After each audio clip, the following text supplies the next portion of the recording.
Hello everyone. आज हम Brunner के बौद्धिक विकास के सिद्धांत को डिस्कस करेंगे। इससे पहले हमने पियाजे के बौद्धिक विकास यानी कॉग्निटिव डेवलपमेंट या संज्ञानात्मक विकास, आप इसको कुछ भी कह सकते हो। इससे पहले हमने पियाजे के जो बौद्धिक विकास का सिद्धांत था, जो कॉग्निटिव डेवलपमेंट की थ्योरी थी, हमने उसकी चर्चा की थी। उस पर हमने वीडियो बनाई थी, उसमें पढ़ा था कि पियाजे ने कैसे क्या क्या स्टेजेस दिए हैं, ठीक है ना। उसी तरह से ब्रूनर ने भी बौद्धिक विकास का सिद्धांत दिया है, बौद्धिक विकास की थ्योरी दी है। तो आज हम उसको देखेंगे, इसमें इसकी कितनी स्टेजेस हैं और क्या कुछ है। ब्रूनर जो थे वो अमेरिकी मनोवैज्ञानिक थे और 1915 से 2016 तक इनका टाइम था। अब ब्रूनर ने जो है अपने बौद्धिक विकास के सिद्धांत में 3 स्टेज दी हैं, 3 अवस्थाएं बताई हैं। 3 स्टेजेस हैं इनकी, 3 स्टेज हैं, यानी कि 3 अवस्थाएं हैं। इन 3 अवस्थाओं में इन्होंने बताया बच्चे का कि किस तरह से जो ये कॉग्निटिव डेवलपमेंट है वो होता है, ठीक है ना। तो पहली इनकी है इनएक्टिव, जो इनएक्टिव स्टेज है वो ब्रूनर की कॉग्निटिव डेवलपमेंट की inactive stage. Inactive inactive stage को आप क्रियात्मक अवस्था यानी कि क्रियात्मक अवस्था बोल सकते हैं। क्रियात्मक, जिसमें बच्चा क्रियात्मक, जैसा इसके नाम से ही पता चल रहा है, क्रियात्मक यानी कि क्रिया करना, क्रियात्मक अवस्था। इसका टाइम होता है 0 से लेके, यानी 0 का मतलब यहाँ हो जाता है जन्म से लेके 1 साल 1.5 साल तक, यानी कि कहीं 0 से 1 साल लिखा मिलेगा, कहीं आपको 1.5 साल लिखा मिलेगा, ठीक है ना। तो ये आप देख लीजिएगा, को एग्जाम में अगर आता है तो आप वहाँ इसके अकॉर्डिंग सेट कर लीजिएगा कि कौन सा आपको आंसर देना है। या तो 1 मिलेगा आपको या 1.5 मिलेगा, दोनों तो मिलने से रहे, ठीक है ना। तो ये 0 से 1 साल लगा लीजिए, चाहे 1.5 साल का, कई जगह 0 से 18 महीने लिखा है, इसका मतलब 1.5 साल हो जाता है। अब इनएक्टिव स्टेज क्या है, अब आप देखिए 0 से 1, यानी कि आप अपने दिमाग में या अपने आस पड़ोस बच्चों को देखते हो तो आप अपने दिमाग में इमेज कीजिए, सोचिए थोड़ा सा कि भी 0 से 1 साल का बच्चा किस तरह रिएक्ट करता है। ना तो वो बोल सकता है, ना वो इधर उधर आ जा सकता है, क्योंकि 1 साल के बाद बच्चा धीरे धीरे चलना स्टार्ट करता है, चीजों को समझना शुरू करता है, ठीक है ना। तो ये कोर्स जो ये इन्होंने थ्योरीज दी है, इन थ्योरीज को, जो इनकी स्टेजेस को पढ़ते हैं ना, तो हमें पहले ये सोच लेना चाहिए भाई, स्टेज में आते ही जैसे हम बच्चे की एज देखते हैं, देखते पहली स्टेज है, तो हम अपने दिमाग में ये सोच लेना चाहिए, क्योंकि भाई हम भी तो कॉग्निटिव डेवलपमेंट हमारा हो चुका है ना, तो हमें सोच लेना चाहिए कि इस स्टेज का बच्चा क्या क्या कर सकता है, ठीक है ना। तो आप देखिए तो इसमें कैसे होगी, इसका विकास कैसे हुआ होगा। ब्रूनर जो बता रहे हैं, उन्होंने जो थ्योरी दी बच्चों को देख के ही तो दी थी, ऐसा तो नहीं ना कहीं से थ्योरी को उठा के ले आए थे। उन्होंने जो थ्योरी दी, उन्होंने बच्चों पर रिसर्च की, उन्होंने देखा कि इस स्टेज के बच्चे जो हैं वो किस तरह की एक्टिविटीज करते हैं, तभी तो उन्होंने थ्योरी बनाई। तो जो ब्रूनर है वो क्या कहते हैं कि इस स्टेज का जो बच्चा होता है ना, क्रियात्मक अवस्था है ये, बच्चा सक्रिय रहता है। तो बच्चा क्या करता है, फिजिकल एक्टिविटीज ज्यादा करता है, शारीरिक क्रियाएं, ठीक है ना। बच्चा शारीरिक, सॉरी भाई, शारीरिक में गड़बड़ हो जाती है। बच्चा जो है वो सक्रिय ज्यादा रहता है, बच्चा शब्दहीन क्रियाएं करता है, शारीरिक क्रियाएं करता है। बच्चा शब्दहीन, शब्दहीन का मतलब क्या हो जाता है कि उसको लैंग्वेज का विकास थोड़ी हो, उसमें उसको पता थोड़ी है कि वो बोल नहीं सकता, ये नहीं कह सकता मुझे भूख लगी है। तो शब्दहीन क्रियाएं का मतलब रोएगा, और रोएगा तो उसमें क्या होगा, जब शब्दहीन क्रियाएं करेगा तो रो रहा है, इसका मतलब रो रहा है। और रोएगा तो क्या करेगा भाई, रोएगा तो हाथ आंखों से रोएगा, हाथ पैरों से भी। छोटा बच्चा कैसे रोता है, हाथ पैर जोर जोर से हिलाता है ना, और आंखों से भी रोता है। तो वो शब्दहीन क्रियाएं कर रहा है, रो रहा है। तो शब्दहीन क्रिया, उसमें क्या, उसकी शारीरिक क्रियाएं हो रही है ना, उसका जो फिजिकल एक्टिविटीज कर रहा है वो बच्चा, यानी कि शारीरिक क्रियाएं करेगा,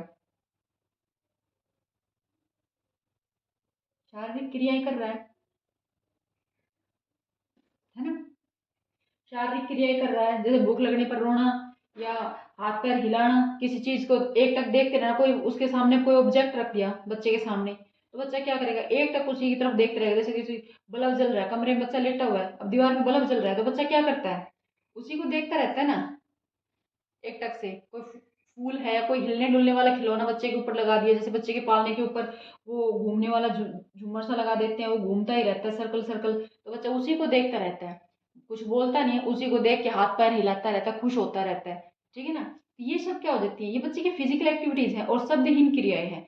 यानी कि जो इनएक्टिव स्टेज है 0 से 1 साल, इसमें बच्चा क्या करता है, अपनी गामक क्रियाएं करता है, अपने हाथ पैरों को हिला के अपनी बॉडी से एक्टिव रहता है वो, कुछ शब्द मतलब कि ना वो सोच विचार करता है, बस वो इतना सोचता है कि हाँ ये चीज चल रही है, वो खुश होता रहता है उसे देख के, ठीक है ना। तो ना उसके भाषा का विकास हुआ है कि वो बोल के कुछ बता सके, ठीक है ना। जैसे अब उसने, छोटा बच्चा है, गर्मी लग रही है, पंखा बंद है मान के चलो, तो रोने लग जाएगा गर्मी में, रोएगा।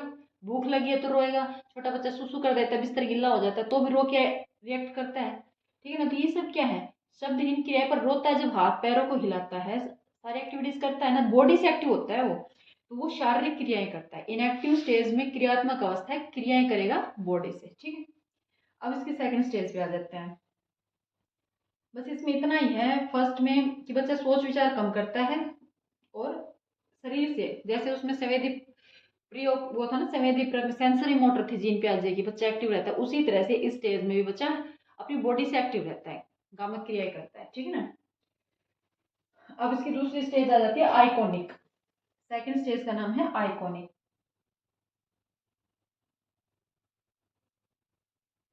आइकॉनिक स्टेज, आइकॉनिक का मतलब आ जाएगा प्रतिबिंबात्मक। प्रतिबिंब, जैसे इसके नाम से ही हो गया है, एक तरह से फोटो बनना, किसी की इमेज बनना। प्रतिबिंबात्मक, जो ये स्टेज है ना, प्रतिबिंबात्मक अवस्था है, ये बच्चे में रहती है 1 साल से 1 से 6 वर्ष तक। ये कब से कब तक चलती है, 1 से 6 वर्ष तक, यानी कि एक जीरो से, यानी कि जन्म से लेके 1 साल तक का बच्चा तो इनएक्टिव रहता है, ठीक है ना। यानी कि वो बस ना बोल सकता है ना किसी चीज को इतना समझता है, उसके सामने जो चीज है तब तक उसके सामने रहती है, ठीक है। पर जैसे वो 1 साल के पास आता है, 1 साल के बाद जैसे जैसे ऊपर ग्रोथ करता है, तो वो इन चीजों को समझने लग जाता है। तो प्रतिबिंबात्मक में क्या आ जाएगा, इस अवस्था का जो बच्चा होता है, वो अपने एनवायरनमेंट में उसके सामने जो जो चीजें होती है, उसके मस्तिष्क के सामने जो जो चीजें आती हैं, जैसे चित्र आ गया कोई किसी चीज, उसकी मतलब की इमेज बनने से शुरुआत हो जाती है, चित्रों की शुरुआत हो जाती है, उसके माइंड में सेट होने लग जाता है हर चीजें। जैसे उसने कुत्ते को देखा, तो कुत्ते का दिमाग में उसके बैठ गया, एक बार देख लिया, छोटा बच्चा है, जैसे उसको बता दिया भाई कुत्ता है, हमने बोला कुत्ता है, उसने समझ लिया हाँ ये कुत्ता है। उसको देख लिया उसने कि कुत्ता है, इसके तो भाई एक पूंछ है, 4 पैर हैं, और इसके तो 2 कान है ना, ये कुत्ता है।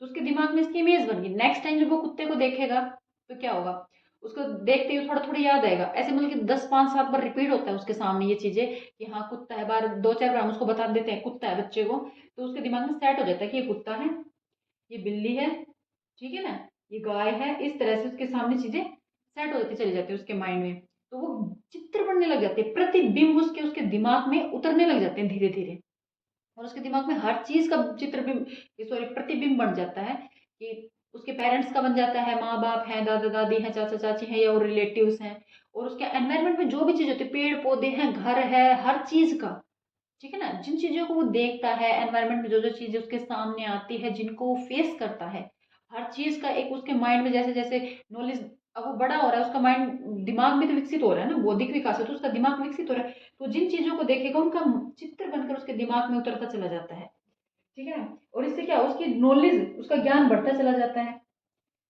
और फिर धीरे धीरे जैसे कि उसका ज्ञान बढ़ता चला जाएगा, तो वो सब चीजें उसके माइंड में सेट होते चल जाएंगी। तो ये कौन सी स्टेज होती है, आइकॉनिक स्टेज होती है। आइकॉनिक में बच्चे में आप सिर्फ इतना देख लीजिए, प्रतिबिंब मतलब बच्चे को उसके एनवायरनमेंट में जो जो चीजें उसके सामने आती है उनका प्रतिबिंब, यानी उनकी एक तरह से इमेजेस बन के उसके माइंड में सेट होने लगे, तो उसकी जो मेमोरी है उसकी स्टोरेज में सेट होती चली जाती है सारी चीजें, ठीक है।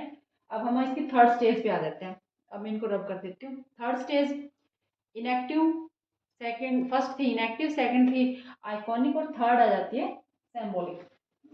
ब्रूनर की जो बौद्धिक विकास का सिद्धांत है, इसकी थर्ड स्टेज है सिंबॉलिक। सिंबॉलिक यानी कि सांकेतिक, संकेतात्मक लगा लीजिए, संकेतात्मक, संकेतात्मक अवस्था।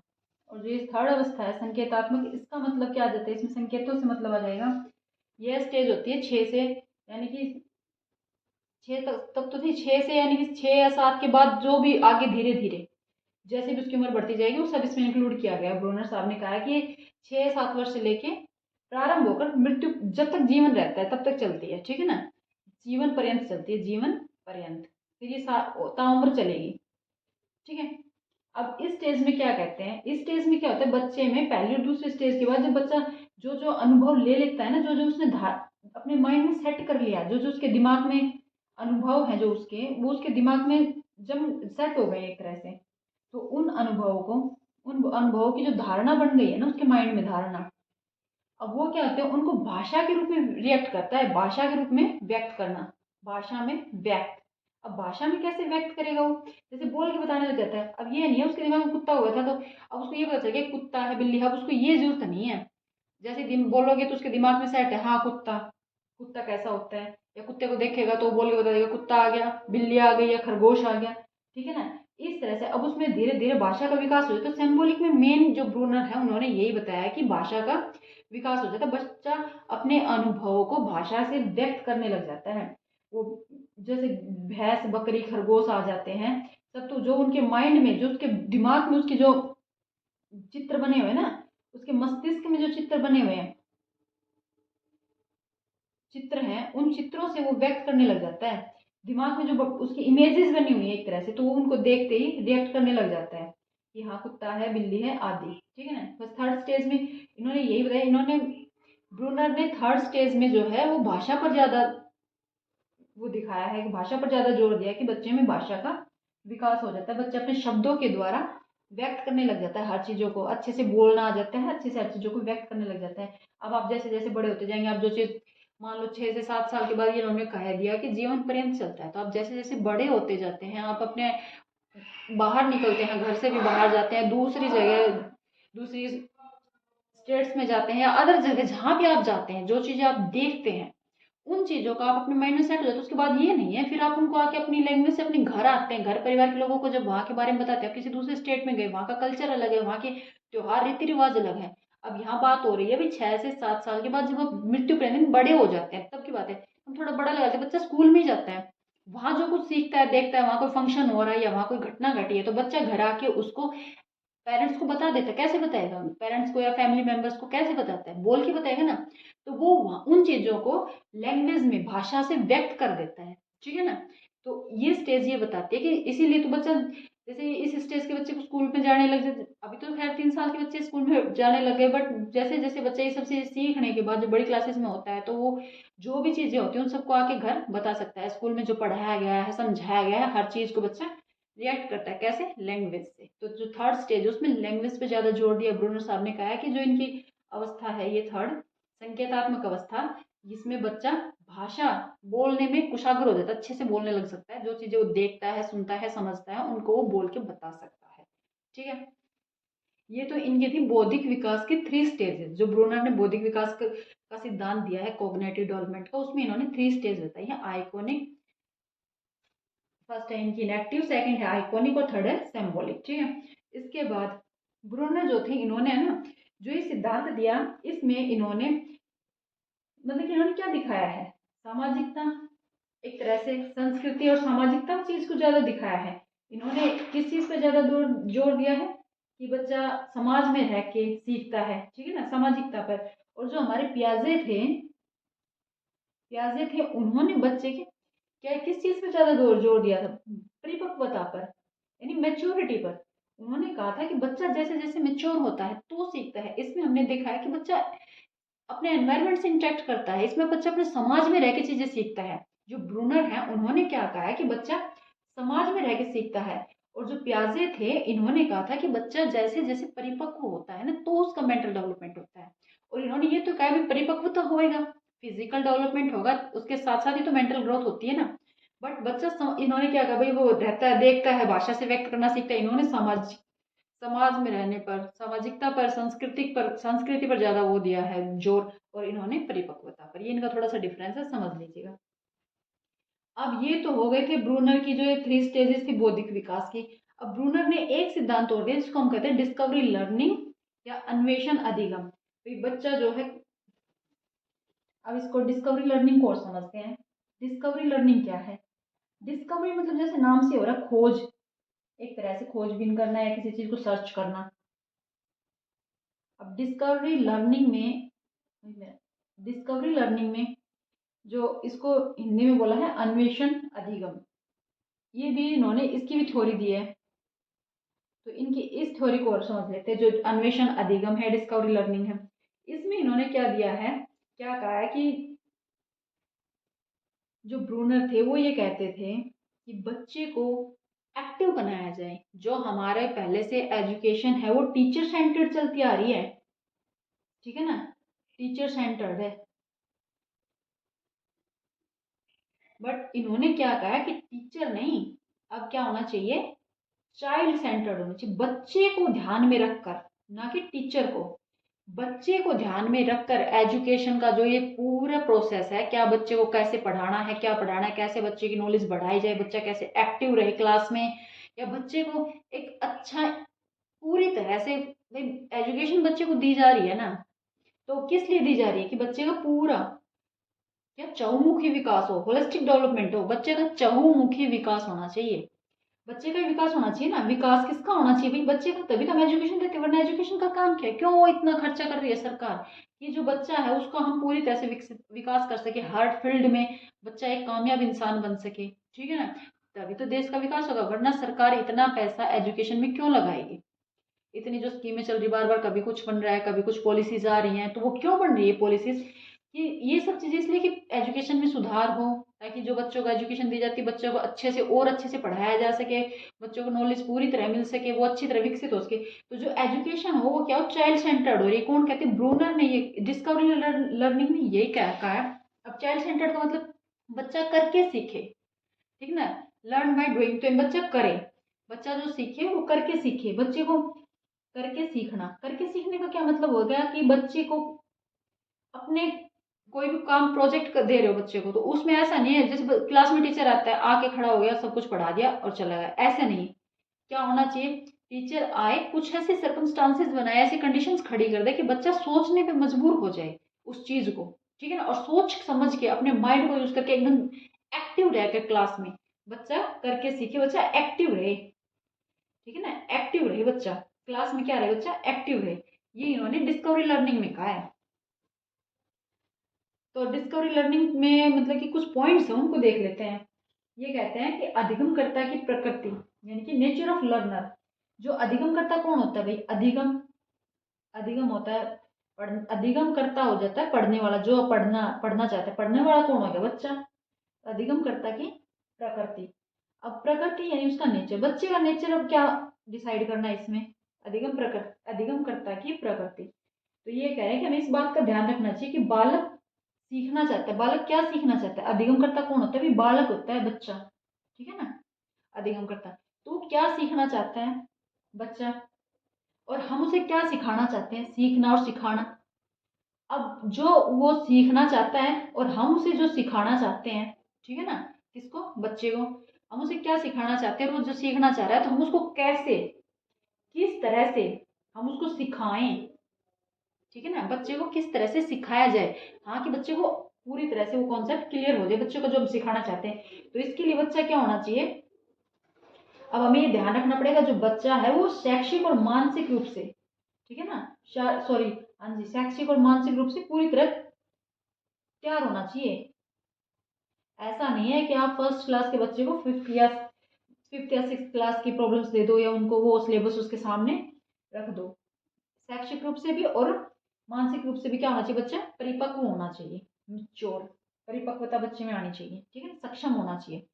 बच्चा जो सीख हम बच्चे को जो सिखाना चाहते हैं, या बच्चा जो सीखना चाहता है, बच्चा जिस क्लास में हुआ है, मान लो फर्स्ट स्टैंडर्ड का बच्चा है, तो अब वो फर्स्ट स्टैंडर्ड का बच्चा क्या सीखना चाहेगा भाई, अल्फाबेट्स उसको सिखा दी नर्सरी के जी, अब उसको एक दो वर्ड सेंटेंसेस जोड़ के पढ़ना सिखाया जाएगा, ठीक है ना, या उसको 1 2 3 सिखा दिया है, अब उसको एडिशन या सब्ट्रैक्शन सिखा रहे हैं, ठीक है ना, तो ये सब चीजें सिखाने के लिए बच्चे का शैक्षिक और मानसिक रूप से, एक तो बच्चे की एज होनी चाहिए इतनी, जैसे कि होता है फोर्थ फिफ्थ क्लास में, ताकि बच्चे को उसका मेंटल डेवलपमेंट हो चुका हो, मानसिक परिपक्वता उसमें आ चुके हो। और शैक्षिक का मतलब ये है कि भाई हम सीधे पहले उसको, अगर हमने 1 2 3 करके काउंटिंग ही नहीं सिखाई, तो हम उसको 1 + 2 = 3 कैसे सिखा सकते हैं, ठीक है ना। तो ये शैक्षिक का मतलब ये है कि बच्चे की जो पूर्व ज्ञान है, प्रीवियस नॉलेज है, वो होनी चाहिए इस हिसाब, जो हम उसको नेक्स्ट क्लास में या नेक्स्ट चैप्टर में जो भी हम उसको पढ़ाना चाह रहे हैं, उससे पहले बच्चे को जो पूर्व ज्ञान, पूर्व नॉलेज, उसकी जो पहले की नॉलेज है वो उसके पास कितनी है वो होनी चाहिए, यह शैक्षिक में आ जाएगा। और मानसिक परिपक्वता में बच्चा उस एज में भी होना चाहिए कि वो उस चीज को सीख सके। ऐसा नहीं है कि हम 4 या 5 साल के बच्चे को 10th स्टैंडर्ड का जो सिलेबस होता है वो पढ़ा दें, ऐसा हो नहीं सकता। 10th स्टैंडर्ड का जो सिलेबस है वो उसकी, इसीलिए बल्कि इसी तरह से सेट किया गया है कि बच्चा धीरे धीरे ये चीजें सीखते सीखते इस एज में पहुंचेगा और इस एज तक उसको ये प्रॉब्लम सोल्व करनी आ जाएंगी। ठीक है ना। तो ये हो गया इसमें एक तो कि बच्चे अधिगम करता है कि प्रकृति की नॉलेज होनी चाहिए, ब्रूनर ये कहते हैं पहला पॉइंट। दूसरा कहते हैं अधिगम सामग्री। अब अधिगम सामग्री क्या हो जाती है भाई, टीचिंग लर्निंग एड्स जो होते हैं भाई, पढ़ाने में हमें क्या क्या लेना चाहिए, किस तरह से हमें वो करना चाहिए, तो अधिगम सामग्री कैसी हो। ठीक है ना। ये तो फर्स्ट पॉइंट हो गया इसका। ये सेकंड पॉइंट देख लेते हैं, अधिगम सामग्री। अब वो कह रहे हैं अधिगम सामग्री कैसे होनी चाहिए, जो बालक को जो हम ज्ञान दे रहे हैं ना, जो हम सिखाना चाह रहे हैं, तो उसको सिखाने के लिए एक तो हमें बच्चे को जो नॉलेज दे रहे हैं उसके लिए पहले तो हम ये चेक करेंगे। अब आज हम कोई नया चैप्टर शुरू करेंगे तो हम ये देखेंगे भी इसका जो बेस बनाता है, इस चैप्टर का जो बेस बनाता है वो हमने बच्चे को पढ़ा दिया या नहीं पढ़ा दिया। ठीक है ना। तो ये हमने ये देखना है अधिगम सामग्री, वो तो हमने देखा। अब अधिगम सामग्री में हम ये देखेंगे कि ऐसे हम कौन से चित्र या मॉडल्स या हम ऐसी कौन सी चीजें यूज करें। ठीक है ना। टीचिंग एड्स ऐसे कौन से यूज करें कि हो सकता है हम बच्चे को फील्ड में ले जाएं, ऐसा फील्ड हो जहाँ बच्चे को, ठीक है ना, जहाँ बच्चे को सिखा सकें कि बच्चा कैसे क्या, जो चीज बच्चा हम बच्चे को पढ़ाना चाह रहे हैं उस चीज को बच्चा देख के सीख सके। ठीक है। तो अधिगम सामग्री भी हमें सेट करनी पड़ेगी बच्चे को सिखाने के लिए, हम अधिगम सामग्री को निश्चित करेंगे। तीसरा आ जाता है हमारा टीचिंग प्रोसेस। फिर पहले हमने देख लिया बच्चे की पूर्ण नॉलेज को देखा हमने, फिर हमने अधिगम सामग्री चूज करी, टीचर को ही करना पड़ता है ये। उसके बाद फिर क्या, अब हमें उसकी जो शिक्षण प्रक्रिया है ना वो देखनी है, हम कैसे पढ़ाएंगे उसको, शिक्षण प्रक्रिया। अब शिक्षण प्रक्रिया कैसे होनी चाहिए भाई, शिक्षण प्रक्रिया में आ जाता है अध्यापक को शिक्षण प्रक्रिया में इन बातों का ध्यान रखना चाहिए कि वो किस तरह से जो शिक्षण सामग्री उसको यूज करेगा। ठीक है ना। जिससे भाई, और जो बच्चे को पढ़ाना चाह रहा है, जो भी चीजें बच्चे को पढ़ाना चाह रहा है उनको अच्छे से वो कैसे पढ़ा सके, टीचिंग एड्स को यूज करके, उनकी प्रीवियस नॉलेज को यूज करके, और क्लास में ऐसा एनवायरनमेंट क्रिएट करे टीचर कि जो हम बच्चे को पढ़ाना चाह रहे हैं वो बच्चे को समझ में आ सके, ताकि सार्थक क्या हो सके, अधिगम। भाई मीनिंगफुल होना चाहिए ना अधिगम। ऐसा नहीं है टीचर आया क्लास में पढ़ा के चला गया, कोई टीचर को थोड़ी पढ़ना है, बच्चे को पढ़ाना है ना, बच्चे को तो समझ में आना चाहिए। अब मैं आपको पढ़ा रही हूँ, ये नहीं है कि भाई मुझे खुद को पढ़ना है, मैं इस तरह से एक्सप्लेन करने की कोशिश करती हूँ कि आप लोगों को समझ में आ सके। तो ऐसे ही टीचर को क्या करना चाहिए कि भाई ऐसे टीचिंग एड्स को, क्लास में जो टीचिंग एड्स लेके जा रहा है, यूज कर रहा है, उनको कैसे यूज करें, जो बच्चे का प्रीवियस नॉलेज को चेक करके भाई हाँ बच्चों को इतना ज्ञान है। ऐसा नहीं है कि बच्चों को पहले का कुछ पता नहीं हो, नया चैप्टर पढ़ाते चले गए, नहीं, ये देखो भाई पहले का नहीं है तो उसको थोड़ा सा रिवाइज करवाएं। ठीक है ना। ये सब चीजों को ध्यान रख के शिक्षण प्रक्रिया टीचर को अच्छे से साथ मीनिंगफुल बनानी चाहिए बच्चों को, ताकि आ सके। ठीक है ना। ये इन्होंने कुछ ये बताया था, और एक इन्होंने दो चार चीजें और बताई हैं ब्रूनर ने, वो और पढ़ लेते हैं अभी। ब्रूनर बोलते हैं कि बच्चा जो वो एक्टिव लर्नर होना चाहिए। हमें जो बच्चा क्या होना चाहिए, एक्टिव लर्नर। जो इनका ये अन्वेषण डिस्कवरी लर्निंग का जो थ्योरी है, डिस्कवरी लर्निंग की, इन्होंने इसमें जो पॉइंट्स दिए हैं उन्हीं को मैं बता रही हूँ। तो बच्चा क्या होना चाहिए, एक्टिव लर्नर होना चाहिए। एक्टिव लर्नर या एक्टिव लर्निंग कर लो। ठीक है ना। सक्रिय अधिगम। ब्रूनर कहते हैं बच्चा जो है, बच्चे को, टीचर को सभी चीजें उसके सामने, ऐसा नहीं है कि टीचर को पका पुकू के उसको दे देना चाहिए, नहीं, टीचर को उसके सामने ऐसी कंडीशंस क्रिएट करनी चाहिए। ठीक है ना। ताकि बच्चा उनसे कोरिलेट कर सके, ऐसे एग्जांपल्स देने चाहिए टीचर को। बच्चा जो है वो टीचर पर ही, यानी कि अध्यापक पर निर्भर ना रहे, अध्यापक पर निर्भर ना हो। बच्चा क्या खुद क्या करे, बच्चा सक्रिय रहे, बच्चा कक्षा में सक्रिय रहे, क्लास में बच्चा एक्टिव रहे, सक्रिय एक्टिव रहे। ठीक है ना। अब वो कैसे होगा, वो ऐसे होगा भाई, टीचर क्या करेगा, क्लास में जा रहा है टीचर, अब टीचर गया क्लास में, तो उसको जो भी पढ़ाना है क्लास में बच्चे को, तो टीचर क्लास में एनवायरनमेंट को ही ऐसे क्रिएट करे कि बच्चे के सामने ऐसे एग्जाम्पल्स दे, या बच्चे से कुछ ऐसा पूछे जो उसके चैप्टर से या जो उसे पढ़ाना, जो टॉपिक पढ़ाया जा रहा है उससे रिलेटेड हो, ताकि बच्चा उसमें भाग ले सके, बच्चा खुद बता सके आगे हो गए हाँ जी सर ऐसे। अब छोटी क्लास के बच्चे हैं, उनको आप पढ़ा रहे हो, आपके पास चलो कोई भी चीज है नहीं, आपके पास दो पेन है, आप दिखाओगे बच्चे को ये दो पेन है और ये प्लस एक पेन इधर है, तो बताओ भाई कितने हो गए, तो बच्चा बताएगा तीन पेन हो गए सर जी। तो क्या हुआ, बच्चा एक्टिव हुआ ना, बच्चे को एडिशन समझाया आपने। ठीक है ना। आपको ये बताया कि मैंने बच्चे को, भाई जो पिछली क्लास में बच्चा पढ़ के आया है तो बच्चे को काउंटिंग आती है, गिनती 1 2 3 आती है, अब मैं बच्चों को पढ़ाना चाह रहा हूँ, अब आप डायरेक्टली उससे कहोगे 2+1 कितना होता है वो फिर कंफ्यूज हो जाएगा। तो आप पहले टीचिंग एड्स और भी कुछ ना होगा, कोई भी 2 बुक्स लेके बोलोगे ये 1 2 ये 2 बुक्स हैं, एक बुक ये इधर है, तो बताओ कितनी बुक हो गई? बच्चा कहेगा 3। तो क्या हुआ, इसमें बच्चे ने पार्टिसिपेट किया, ठीक है ना, बच्चा एक्टिव रहा। ऐसा नहीं टीचर ने कहा 2 + 1 3 बस हो गया 3, ऐसे इससे थोड़े होगा, बच्चे को कुछ खास पल्ले नहीं पड़ने वाला इन सब चीजों से। तो टीचर को क्लास में एनवायरनमेंट ऐसा क्रिएट करना पड़ेगा कि बच्चा उसमें एक्टिव रहे, ठीक है ना। तो ये एक्टिव लर्निंग हो गई। अब आ जाता है भाई, जो ब्रूनर है वो कहते हैं कि बच्चे को पुनर्बलन पर रीइंफोर्समेंट, यानी बच्चे को जब बच्चा कुछ काम करेगा पुनर्बलन, तो उसको शाबाशी, कोई प्राइज, ठीक है ना, या उसको भाई ना करने पर दंड भी दिया जाता है। पुनर्बलन मिलना चाहिए, री इन्फोर्समेंट, इसमें बच्चे को उनकी आंतरिक रूप से री इन्फोर्समेंट मिलना चाहिए, अंदर से बच्चा प्रेरित हो, ठीक है ना, ये सब चीजें मिलनी चाहिए। बच्चे को दंड दिया जाता है भाई, अगर बच्चा देखा एक दिन काम नहीं करके लाया, बोल दे बेटा काम करो, नेक्स्ट डे 2-3 दिन टीचर उसको आराम से समझाने की कोशिश करता है, ना मानता है तो लास्ट में भी थोड़ा बहुत उसको पनिश भी करना पड़ता है, क्लास में खड़ा कर दिया या थोड़ी सी 2 बातें कह दी। आजकल तो चाइल्ड सेंटर्ड एजुकेशन है, बच्चे को मारपीट तो कर ही नहीं सकते, ठीक है ना, और वो गलत भी है। तो इसलिए दंड या बच्चे को पुरस्कार, हाँ पुरस्कार हो सकता है कि आप बच्चे को छोटी क्लास में बच्चे को टॉफी वगैरह दे दें, और बड़ी क्लासेज में बच्चे को शाबाशी उसकी तारीफ कर दें, क्योंकि बड़ी क्लासेस में बच्चे को इस चीज़ से बहुत इफेक्ट पड़ता है कि हाँ क्लास में थोड़ा सा बड़ा हो जाता है, जब कि क्लास में उसको सब बच्चों के सामने उसके लिए क्लैपिंग करवा दी, हाँ भाई इसने बड़ा अच्छा सुना है, शाबाश तालियां बजाओ, इस तरह से, या वेरी गुड बच्चा आपने बहुत अच्छा किया है, उसको स्टार वगैरह कॉपी में स्टार बना दिया, या ठीक है ना, या और रियल में बच्चों को टॉफी वगैरह भी दे दी जाती है, टॉफी दे दी, चॉकलेट्स दे दिया, कुछ और, ठीक है। और भाई जब बच्चा ना माने तो थोड़ी डांट भी लगानी पड़ती है, टीचर को क्लास में खड़ा भी कर दिया जाता है कि देखो भैया बच्चे पढ़ के नहीं आता, तो उसको थोड़ा सेम फील होती है।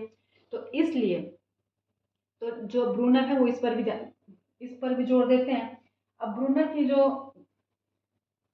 बस भाई ब्रूनर अब इतना ही कहते हैं, ब्रूनर के इस सिद्धांत में डिस्कवरी लर्निंग में यही कहते हैं कि बच्चे को क्या करना चाहिए, लर्निंग बाय डूइंग, बच्चे को करके सीखना चाहिए, लर्निंग बाय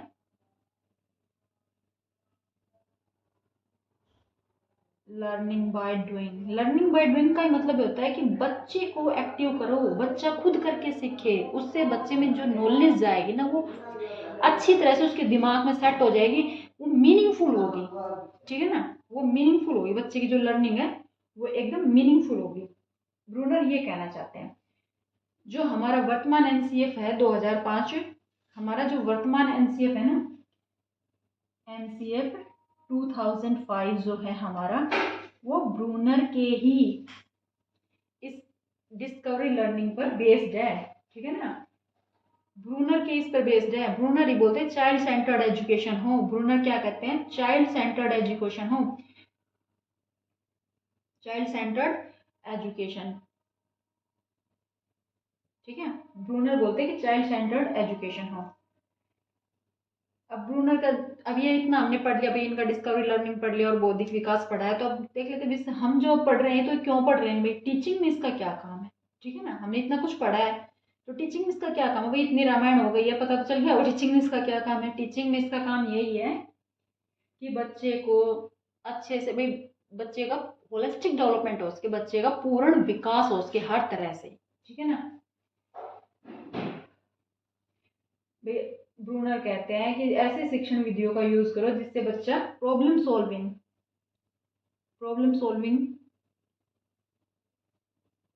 बच्चा खुद से प्रॉब्लम्स को सॉल्व कर सके, तो बच्चे में प्रॉब्लम समस्या का समाधान करने की भाई इतनी उसके अंदर एबिलिटीज आ जाए कि बच्चे के सामने अगर कोई प्रॉब्लम्स आती है तो उनको फेस कर सके। एजुकेशन जो है, एक बात सोच के चलिए, जो शिक्षा है वो हमें क्या सिखाती है, शिक्षा हमें कोई जॉब, जो हम पढ़ाई कर रहे हैं वो सिर्फ हम इसलिए नहीं करें कि हमें अच्छी जॉब मिले, या बच्चों को इसलिए नहीं पढ़ाते, एक मेन हमारा पॉइंट हो गया आज के टाइम में कि हाँ सिर्फ जॉब के लिए पढ़ रहे हैं भाई, पेरेंट्स होते पढ़ ले नहीं आगे क्या करेगा, एक ये चलन चल गया है। पर जो जो एजुकेशन है ना, एजुकेशन हमें एक हमारा पूर्ण विकास करती है, पूर्ण विकास, ताकि इंसान अपनी लाइफ में किसी भी तरह की प्रॉब्लम आ जाए उसको फेस कर सके, अपनी एजुकेशन से उसका जो दिमाग का जो उसका पूर्ण विकास हो चुका है ना, वो अपनी उन स्किल्स को यूज करके हर समस्या का समाधान निकाल सके, चाहे वो उसकी जॉब से रिलेटेड हो, चाहे उसकी लाइफ में हो, चाहे किसी तरह की भी प्रॉब्लम्स हो, क्योंकि उसकी मेंटल एबिलिटीज जो है वो एजुकेशन से पूरी तरह विकसित हो सकती है। उसको चारों तरफ का नॉलेज जो चौतरफा ज्ञान होता है ना, चौतरफा ज्ञान, चारों तरफ का जो ज्ञान होता है जिसको हम चौतरफा ज्ञान बोल देते हैं, चौतरफा ज्ञान जो है वो हमें कहाँ से मिलता है, एजुकेशन से। जब तो हम भाई 10th स्टैंडर्ड तक हम सभी सब्जेक्ट पढ़ते हैं, मैथ्स पढ़ते हैं, साइंस पढ़ते हैं, सोशल स्टडीज पढ़ते हैं, हिंदी पढ़ते हैं, इंग्लिश पढ़ते हैं, है ना, और भी अदर सब्जेक्ट पढ़ते हैं। वो इसीलिए पढ़ाया जाता है कि बच्चे को तब तक तो पूरी